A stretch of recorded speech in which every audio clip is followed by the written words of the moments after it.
Many builders are under the illusion that they are much bigger than they are, and that can cause issues.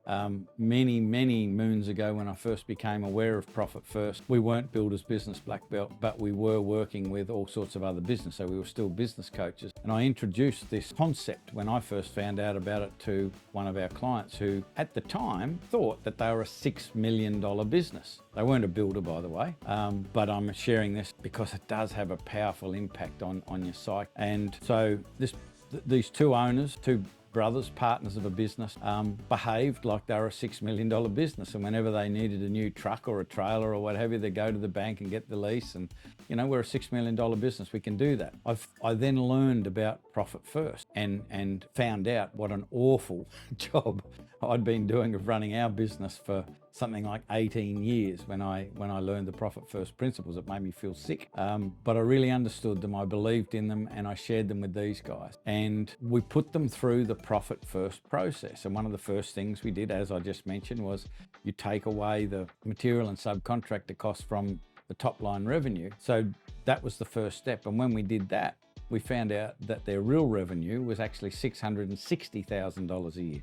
Not a $6 million business, but a $660,000 a year business. That immediately changed the mindset of the two owners of the business. The next time I went to visit them, all the old trucks and trailers and this and that and the other were for sale, and they had reduced their expenses immensely. And lucky they did, because the following year was a very bad year for them. And they probably would have lost their business had they not made these changes. But one of the reasons I bring this up is that I see many builders believing that they need to look successful. We've got to drive the right cars and look the right way and have the right social media and offices and this, that and the other. And what I'm finding out, having lots of conversations with lots of builders about this, is that the majority of builders really don't know their numbers.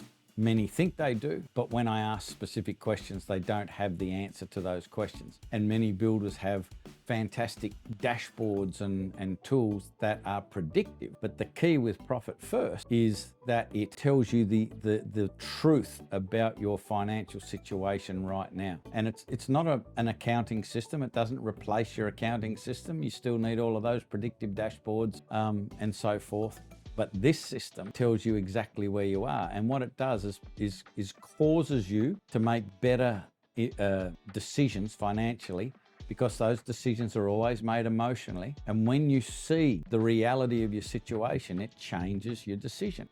Where I am now to where I drive to like 3 or 4 times a week to go to a club that I belong to, I drive past a building business, and I've watched this building business grow over the years. And this is just a classic example. And they started off with a very modest house that got knocked down, and then the big tilt-up panel warehouse went up with showroom and offices and car park and flash utes in the driveway and all of that sort of stuff. And they grew very, very quickly, and they looked very, very successful from the outside. Drove past it the other day, everything's for sale. And I was told that, you know, people are being laid off, and here we go, we're adding another statistic to the amount of builders that are going under in the country every month. And, you know, I think it was Mike or somebody who said, you know, builders or businesses, there is no business that has stopped or failed because they were making too much money. It's always a financial issue.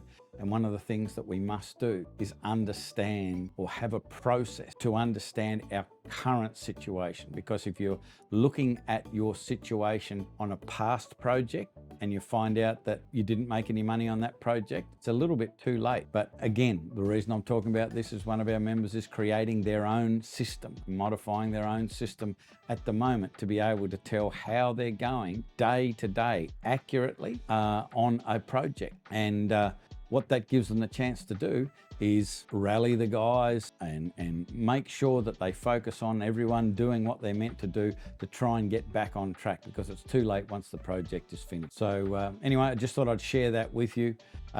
Also, I want to encourage you to do the Builder Scorecard. So there's a link in the description for this. And it'll take you 90 seconds, answer some questions, and it'll give you a score as to how well you're doing in the 4 critical areas of your business. What you'll also receive are some suggestions based on your score. So if you've got a high score, it will be some suggestions on how to refine it. If you've got a low score, it will be some suggestions on some pretty gross, big changes that you need to make to get that score up. But you'll get a tailored suggestion, a bunch of suggestions to improve your scores, and that will be delivered to you fairly quickly. You will also, after that, get the opportunity to jump on a conversation with me if you want to do that, and it will be a coaching session. It's not a sales session, it's a coaching session where we can talk about the specific that you have identified by doing the Builder Scorecard, and I can help you create some solutions very, very quickly, because in our group, just about every mistake in a building business has been made and a solution probably exists. So I can offer you a solution really, really quickly based on the mistakes of all of the builders that we've worked with over the time. So if that's something you want to do the Builder Scorecard, get your score, get the suggestion PDF in your inbox, and then you'll receive an email later on. If you don't want to talk to me, that's fine. You can just delete the email, not an issue. But if you think that I can help with a conversation, let's have the conversation and see if we can get those scores up. Hope this was helpful. Bye for now.